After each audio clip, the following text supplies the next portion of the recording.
Shalom Bapak Ibu Saudara sekalian yang dikasihi Tuhan Yesus.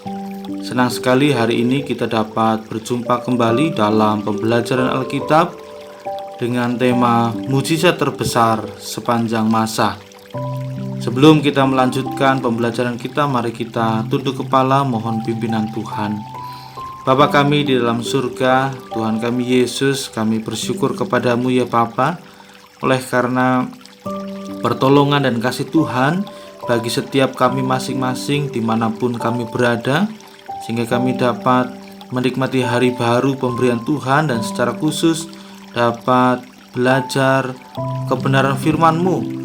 Tuhan, tolonglah setiap kami masing-masing agar kami boleh mengerti isi hati dan kehendak Tuhan melalui firman-Mu dan dengan taat setia melakukannya dalam kehidupan kami sehari-hari. Demi nama Yesus Kristus Tuhan, kami berdoa, mohon berkat-Mu. Amin. Bapak Ibu Saudara sekalian dikasih Tuhan, bacaan Alkitab kita pada hari ini terambil dari Injil Yohanes pasal yang ke-20. Injil Yohanes pasal yang ke-20 ayat 30 dan 31. Injil Yohanes pasal yang ke-20 ayat 30 dan 31, demikian firman Tuhan. Memang masih banyak tanda lain yang dibuat Yesus di depan mata murid-muridnya yang tidak tercatat dalam kitab ini. Tetapi semua yang tercantum di sini telah dicatat supaya kamu percaya bahwa Yesuslah Mesias, Anak Allah, dan supaya kamu oleh imanmu memperoleh hidup dalam namanya. Saudara-saudara yang dikasihi Tuhan Yesus Kristus, kita bersama sudah memasuki bulan Agustus 2021. Tentu banyak kisah yang terjadi selama masa pandemi ini. Tetapi satu hal yang pasti adalah kita semua mengalami pertolongan Tuhan hari demi hari dalam semua aspek hidup kita, sehingga kita bisa tetap ada sampai hari ini. Benarlah kata firman Tuhan dalam Roma pasal yang pertama ayat yang ke-17, sebab di dalamnya nyata kebenaran Allah yang bertolak dari iman dan memimpin kepada iman. Seperti ada tertulis, orang benar akan hidup oleh iman. Saudara-saudara yang dikasihi Tuhan Yesus Kristus, hari ini kita akan membahas tema mujizat terbesar sepanjang masa. Yang terpenting dari mujizat bukanlah mujizat itu sendiri, melainkan melalui mujizat yang kita terima, kita menjadi semakin mengenal Tuhan kita, Yesus Kristus. Jadi fokusnya bukan pada mujizatnya, melainkan pada Tuhan Allah, sang sumber mujizat itu. Di dalam Injil Yohanes dituliskan berbagai bentuk mujizat yang dilakukan oleh Tuhan Yesus. Tetapi dalam setiap mujizat yang Injil Yohanes tunjukkan ada tujuan yang sangat jelas mengenai itu semua. Dalam Yohanes pasal yang ke-20 ayat 30 dan 31 tertulis demikian. Memang masih banyak tanda lain yang dibuat Yesus di depan mata murid-muridnya yang tidak tercatat dalam kitab ini. Tetapi semua yang tercantum di sini telah dicatat supaya kamu percaya bahwa Yesuslah Mesias, Anak Allah, dan supaya kamu oleh imanmu memperoleh hidup dalam namanya. Perhatikan kata tanda dalam ayat tersebut. Kata tanda dalam ayat di atas mempunyai arti yang penting sekali. Artinya mujizat yang mengandung pesan, ajaran, dan tujuan khusus. Kata tanda dalam ayat di atas mempunyai arti yang penting sekali, yaitu mukjizat yang mengandung pesan, ajaran, dan tujuan khusus. Setiap mukjizat yang terjadi di dalam Injil dan di dalam kehidupan manusia adalah suatu bukti nyata yang menunjukkan kebenaran bahwa Yesus Tuhan adalah jawaban dari Allah atas kekecewaan, atas keraguan, atas ketidakmampuan, atas keinginan, atas keputusasaan, bahkan dosa-dosa manusia. Jadi mukjizat bukanlah sekedar bertujuan untuk membebaskan manusia dari kesulitan, tetapi supaya kamu percaya bahwa Yesuslah Mesias, Anak Allah, dan supaya kamu oleh imanmu memperoleh hidup yang sejati. Apa yang tidak mungkin bagi manusia sangat mungkin bagi Allah.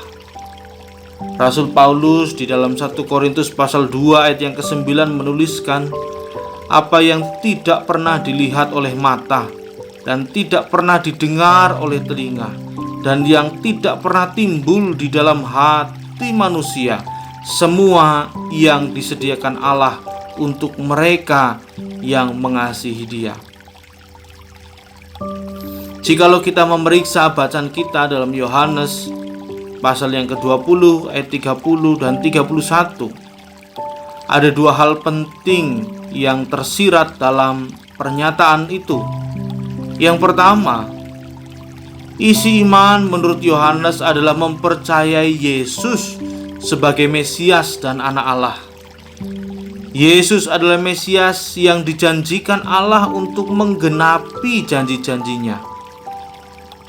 Iman yang benar adalah iman yang hidup, yaitu yang tidak hanya berisi kepercayaan pada konsep kebenaran saja, melainkan mempercayai Yesus Tuhan dalam arti mengikuti Dia, mentaati kehendaknya, menjadikan Dia sebagai Raja di dalam arah hati dan seluruh gerak hidup manusia. Hal penting yang kedua adalah sebagai hasil dari iman yang sedemikian, orang beroleh hidup.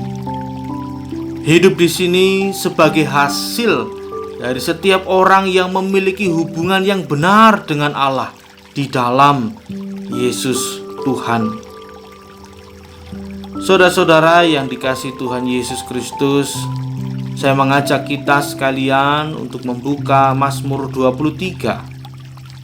Demikian bunyinya, Tuhan adalah gembalaku, takkan kekurangan aku. Ia membaringkan aku di padang yang berumput hijau. Ia membimbing aku ke air yang tenang.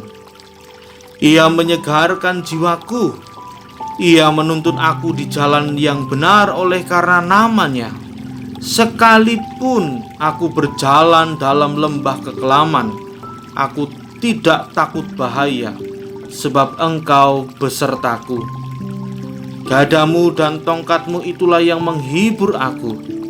Engkau menyediakan hidangan bagiku di hadapan lawanku. Engkau mengurapi kepalaku dengan minyak, pialaku penuh melimpah. Kebajikan dan kemurahan belaka akan mengikuti aku seumur hidupku, dan aku akan diam dalam rumah Tuhan sepanjang masa. Di dalam Mazmur ini, Daud menggambarkan dengan sangat jelas bahwa keadaan hidup manusia dapat berubah-ubah dari padang rumput hijau menjadi padang rumput gersang, dari air yang tenang berubah menjadi badai yang bergelora, dari berbaring nikmat menjadi berbaring sakit, dari jiwa yang segar menjadi jiwa yang merintih, dari jalan yang rata menjadi lembah kekelaman. Namun di atas segala perubahan tersebut, Allah tetaplah sebagai Allah. Di tempat manapun, dalam keadaan apapun, Ia tetap Allah yang sama sebagai Allah yang maha kuasa, Allah yang maha kasih, Allah yang maha baik, maha kudus, Allah yang maha hadir, juga Allah yang maha tahu. Inilah mukjizat terbesar sepanjang masa. Tuhan Yesus adalah gembala kita yang agung dalam segala keadaan. Maka jikalau fakta ini sudah kita ketahui, mengapa hatimu begitu takut dan khawatir, sama seperti orang yang tidak mengenal Allah? Saya mengajak saudara-saudara sekalian, mari berbuah, mari bertobat, mari bertumbuh. Jangan ragukan kuasa Tuhan Yesus. Jangan ukur kuasa Tuhan dengan logika kita yang terbatas. Saudara-saudara, ada dua hal yang menjadi perusak sukacita kita, yang menghindarkan kita akan mukjizat yang telah Tuhan sediakan. Yang pertama adalah kecemasan akan masalah esok. Yang kedua, tidak adanya rasa syukur untuk berkat hari ini yang sudah dan sedang kita nikmati. Oleh karena itu, mari bersama kita song-song mukjizat demi mukjizat yang Tuhan sediakan bagi kita. Tetaplah berdoa, mengucap syukurlah dalam segala hal, sebab itulah yang dikehendaki Allah di dalam Kristus Yesus bagi kamu. Kiranya Tuhan Yesus Kristus, sumber hidup, sumber pengharapan, senantiasa memberi kekuatan dan hikmat kepada kita untuk menjalani hidup, untuk berkarya, dan senantiasa melayaninya. Amin. Mari kita bersama tunduk kepala, kita berdoa. Bapa kami di dalam surga, kami mengucap syukur sekali lagi untuk firman Tuhan yang boleh mengajar kami bahwa kami layak berpengharapan di dalam nama Tuhan Yesus Kristus. Kami tahu senantiasa ada jalan keluar dalam setiap pergumulan kami, sebab Engkau ya Tuhan adalah Allah yang senantiasa menunjukkan kuasa kasih-Mu kepada setiap kami masing-masing. Dan melalui kuasa mukjizat-Mu kami boleh diajar untuk terus menaruh percaya kami kepada Yesus Kristus Tuhan, Anak Allah yang hidup. Di dalam nama Tuhan Yesus Kristus kami berdoa. Amin. Sampai bertemu dalam pembelajaran Alkitab selanjutnya. Tuhan Yesus memberkati.